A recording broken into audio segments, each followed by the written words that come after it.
Ladies and gentlemen, Magnus Carlsen has traveled to Kolkata in India. But this is not his travel blog page. This is just his chess blog page where we cover everything he does on the chessboard.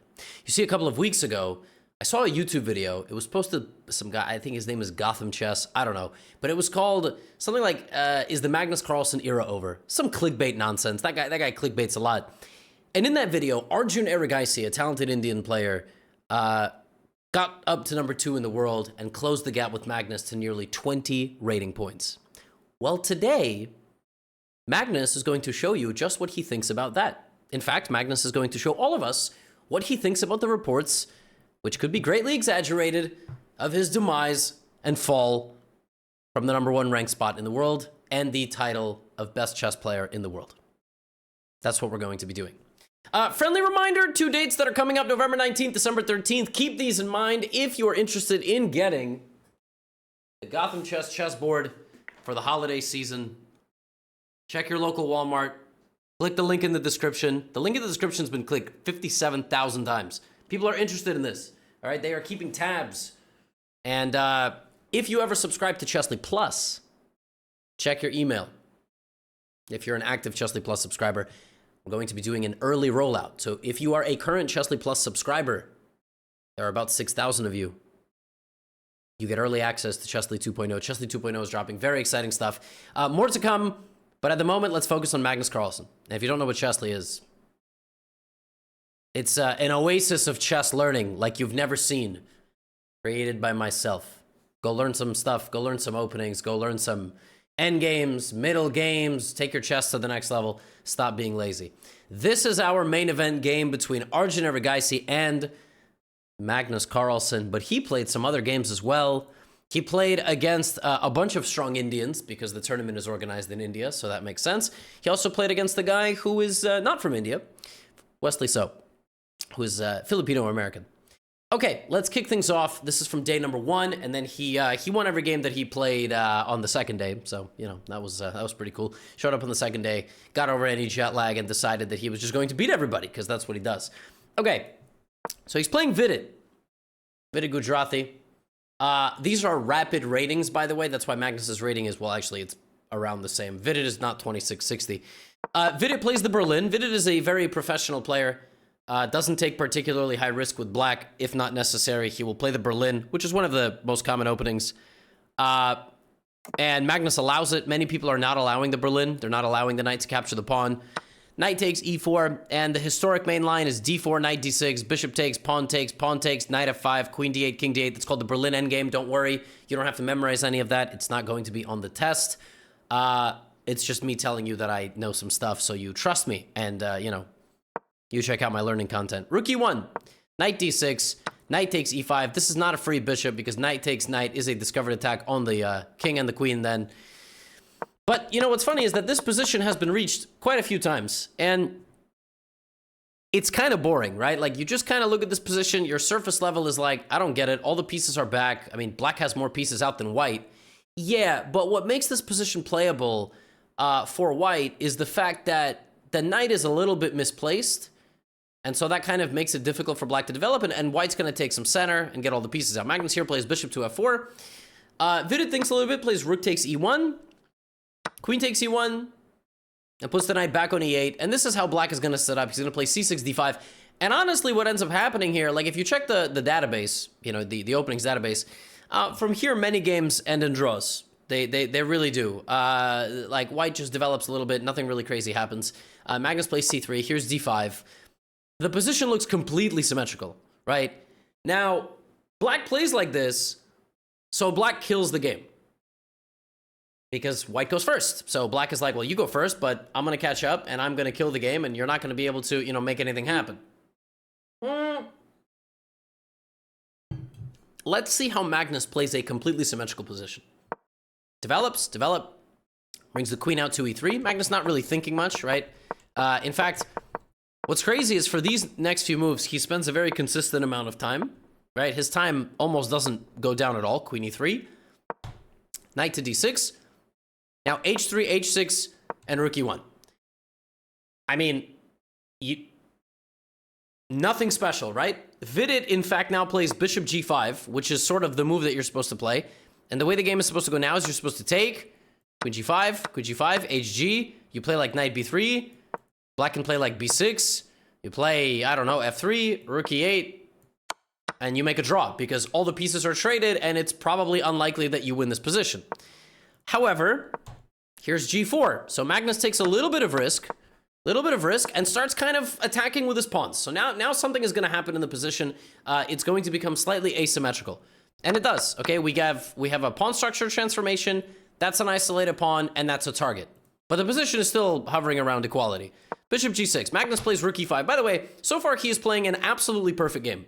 And what's funny is, like, Vidit hasn't done anything wrong. He's just swimming in the water with a guy who is like a nightmare in these positions. Because he has an uncanny ability to just ask questions. He's just asking questions. That's all he's doing. All right? Vidit brings his king to the middle to defend a little bit. Queen e3, and now here come the cannons loaded up again. Now again, Vidit doesn't have this evaluation bar. He's trying to play a practical game, and you see Magnus just slowly progressing. But Vidit hasn't really done anything too wrong, right? f6, okay, even that move is given a question mark by the feedback, but like, it's not really clear why. Rook e8, king e8, Magnus has infiltrated, and he can't even pick the pawn up because like g4's hanging, right? So you can't even do that. So what do? You gotta go back.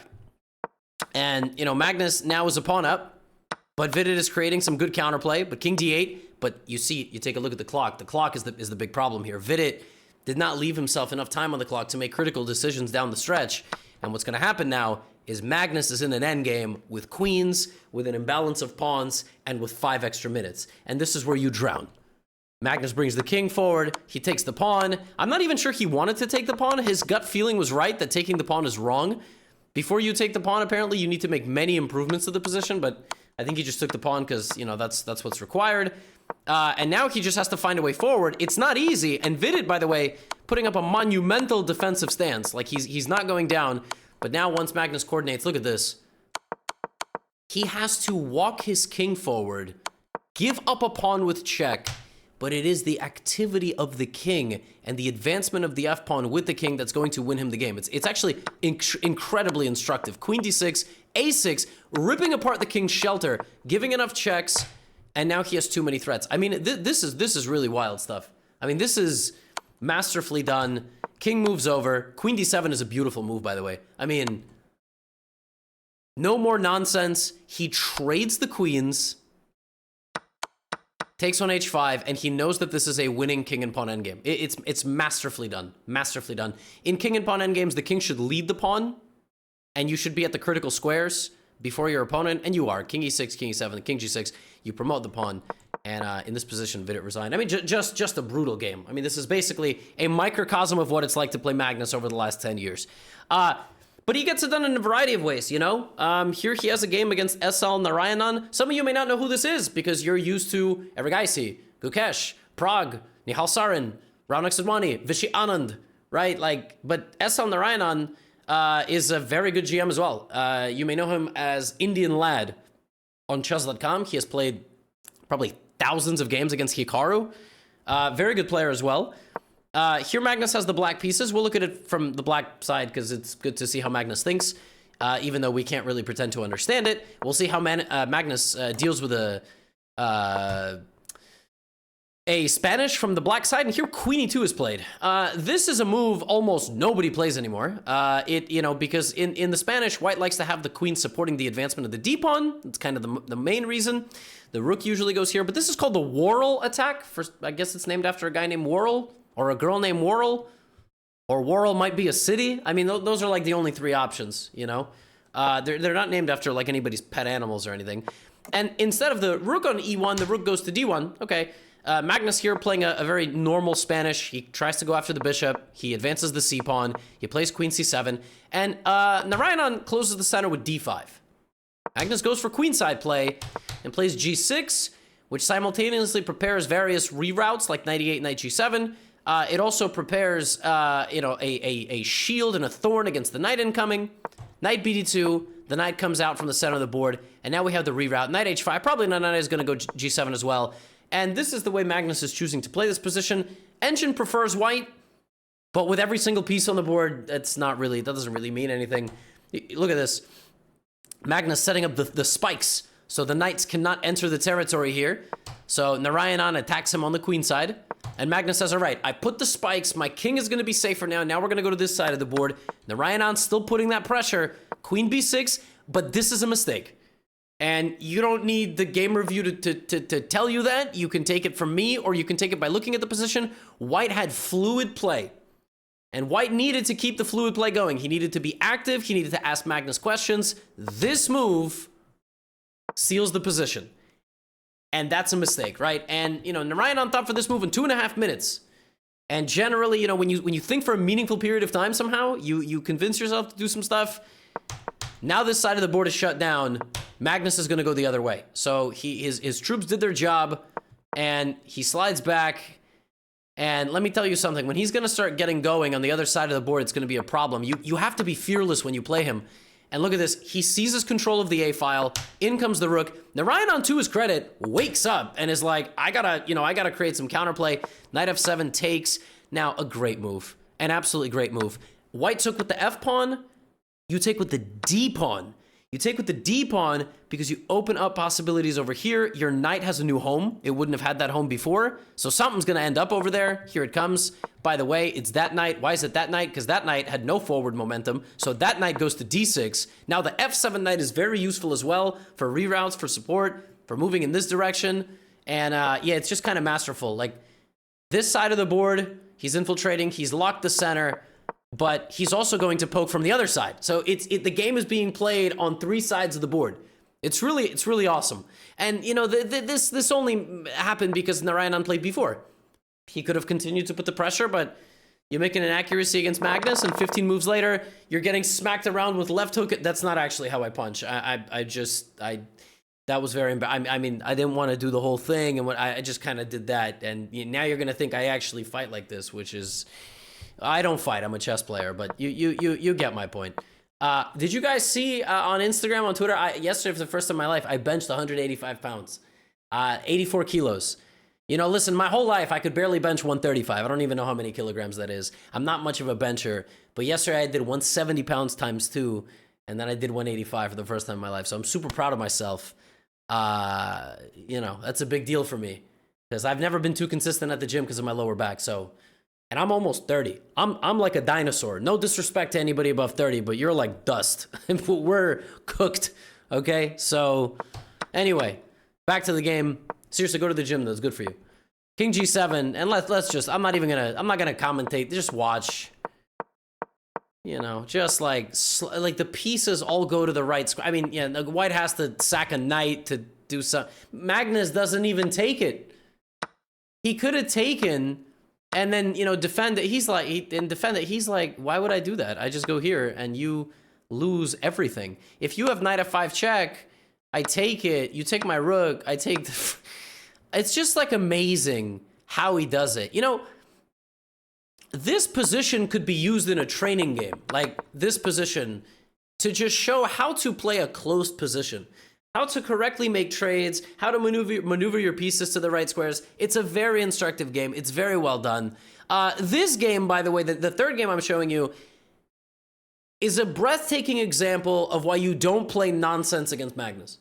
And Wesley didn't truly play nonsense, but he played one of these modern openings it's gotten very trendy the last few years. It's called the Damiano defense.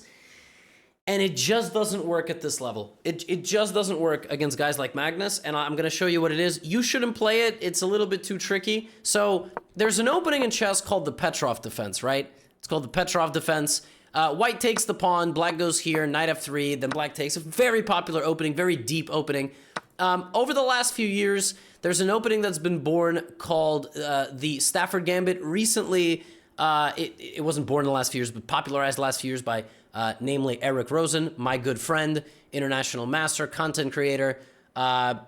And also recently this has been called the very evil opening. If you have social media, if you don't worry, I just made a creepy voice and sounded like an anime character. And then there's another opening here where black mirrors the capture. And historically, this was seen as terrible because after queen e2, anywhere you move the knight, knight c6, discovered attack, you lose the queen. The point is that black it just straight up gives away the knight, just gives away the knight. However, is able to win it back with tactics. Now, again, not recommended for beginners. You'll poop your pants, and then you might win the game, but the poop will, that's bad. So, just not recommended. Now, Magnus shows why this is probably not recommended. So, basically, if white now knows a little bit, white is going to end up in a slightly better endgame. So, white goes here, takes. Black attacks the pawn. White just gives it back, just gives the pawn, just doesn't even care. Why? Because white goes first. This is a perfect example of why going first is sometimes better, because now you have the initiative. You are improving your position and making threats. F6, long castle, right? So this is the problem. This is the problem. I'm gonna write something to my editor real quick. Not for this video, but for something else. So this is the problem. You're just constantly under pressure. Wesley goes bishop d7, Magnus goes knight b5, and the point of knight b5 is that if black takes, bishop b5, white has the two bishops and is better forever. If knight b5 and you play king d8, this is kind of miserable. Your king is in the center. And the alternative is sacrificing the pawn on a7. Just literally losing a pawn and knight b5, and black is like, well, I have activity. And Magnus is like, yeah, but I have an extra pawn. Like, why did you play an opening where, you know, generally for a gambit, right? In a gambit, you get something back. And here, I guess you have the bishop pair. You also have one less pawn and you have a worse pawn structure. And you're playing this, I'm not criticizing Wesley's opening choice. It sounds like I am. I mean, it's an opening choice. You got 25 minutes on the clock, but like to do this against a guy like Magnus, he's just gonna consolidate his position and beat you. Like you can't play this stuff against Magnus. It doesn't work. He can play this stuff against people. And you know, Wesley plays g4, he plays all the right moves. You look at Wesley's time, managing his time well. All it's gonna take is one inaccuracy. Magnus just very methodical. He's like, I'm up a pawn still. I have a 2-on-1, put my rook here, you put the bishop back, I go h4, I'm gonna improve my position, you play h6, I attack the bishop. Now, Wesley needed to put the bishop back here. I think he didn't like that. I think he didn't like the fact, it's not like Magnus is gonna rush with g5, it's the fact that, you know, even bishop e4, like, you're just down a pawn. You might have to create counterplay, but at the end of the day, you're just down a pawn in an endgame against the best endgame player of all time. You kind of sit there wondering, why did I play into an opening that's going to get me down an endgame, a pawn in an endgame, right? So Wesley goes here. And then Carlsen Magnus plays g5. Right? That pun was for the 2000 ELO club and higher. Bishop f3 is a very logical move. Wesley wants to create counterplay with his e-pawn. It's just not going to work. It's just not going to work because after bishop e4, knight e4, you're just losing. And you'll notice Wesley went from 18-18. He spent 13 minutes on bishop f3 in a rapid game. And I think what happened here is Wesley must have had this opening prep in his head from ages ago and just forgot and I mean, if you think for 13 out of 18 minutes, take it from a guy who overthinks, he overthought. I think Wesley knew somehow that the move is bishop c6, because you don't play an opening like this, which is so high risk, without knowing everything perfectly. He must have known it was bishop c6 and got here and was like, wait, is it really bishop c6? Oh, I don't think it's bishop c6. Oh, I must have done something wrong. And now you actually do something wrong. Now you're 2 pawns down, and Magnus just just surgical. The king is not getting mated anymore, and he cuts the king off, and that's it. It's the end of the game. If you take, rook here, king can't get close, rook can't move, Wesley just resigns. Magnus played this game 98%, didn't make like a single inaccuracy. I mean, just, so theoretically he played 100%, but, so, yeah. Yeah, that's that. I mean, just an absolutely flawless game. And that brings us to our main event. This is Arjun Erigaisi, ladies and gentlemen. This is the highest rated player from India. He's the highest rated Indian in the world. He's not playing for the World Championship, but he's 2,800. His peak is 2,809. Dude is an absolute monster. Magnus has called him a madman. And that was because Arjun was actually setting fires in the middle of the night outside of Magnus's hotel. That had nothing to do with his chess. I'm joking. Unless Arjun actually is a pyromaniac. And now they play each other. And let's see. Let's see what happens. So we'll look at it again from Magnus's perspective. E4. Now here's something interesting, yeah? Against SL Narayanan, Magnus went E5. He wanted a slow positional game. Against Erigaisi, we go for a Sicilian. You know why? I think he's trying to prove a point. I hate to be one of those sports broadcasters that's like, now we're going to take an out-of-context sentence that this athlete said and break it down on television today with all of the hosts. Like, I don't mean to be that guy. I think he played the Sicilian because he wants a good game and he wants to play for the win. So, then he plays the Taimanov Sicilian with knight c6, queen c7, one of the most common openings in the world. Bishop e3 is the main line, and it's chosen by Arjun. a6 is the pure Taimanov. Now we have a3. a3 is a big sideline. It's like the 5th most popular move in this position. It's played maybe 10 to 15% of the time. The point is just, this never happens. Now, knight takes d4. Knight takes d4 is a massive clarification of the position. So, knight f6 and b5 here are played all the time. 99% of games. Magnus says, why would I do that? Let's do this now. And then he plays b5. So this is what we're going to play. Now, if b5 was played immediately, white would probably take on c6. This has actually happened quite a bit. That's like the next thing that white wants to do. But what's fascinating is Magnus is like, no, we're not going to do that anymore. And I'm going to take you, and then I'm going to go b5, bishop b2, bishop b7, long castle. So Arjun has done very normal things. Very normal. Magnus, all his pieces are on the back rank, right? All of them, back row. Let's see what happens. Rook c8. Okay. Now if you move your knight, you get mated, but how are we going to develop these guys over here? Arjun plays a very natural move, plays king b1. You castle long, you play king b1. It's kind of a natural follow-up. Knight f6. We don't need the exclamation mark. Thank you.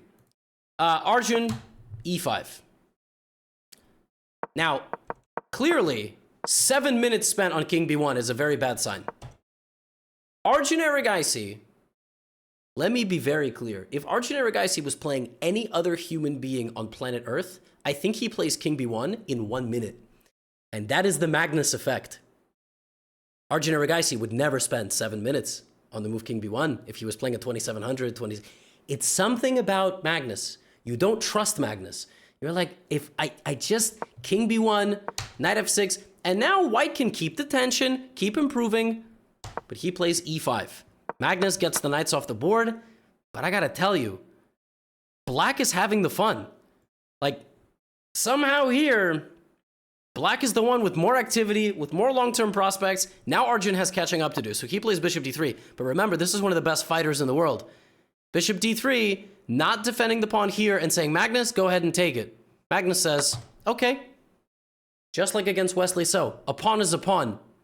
All right, even in Kolkata, at this tournament. Rook g1, bishop d5. Let's go. Bring it on, Arjun.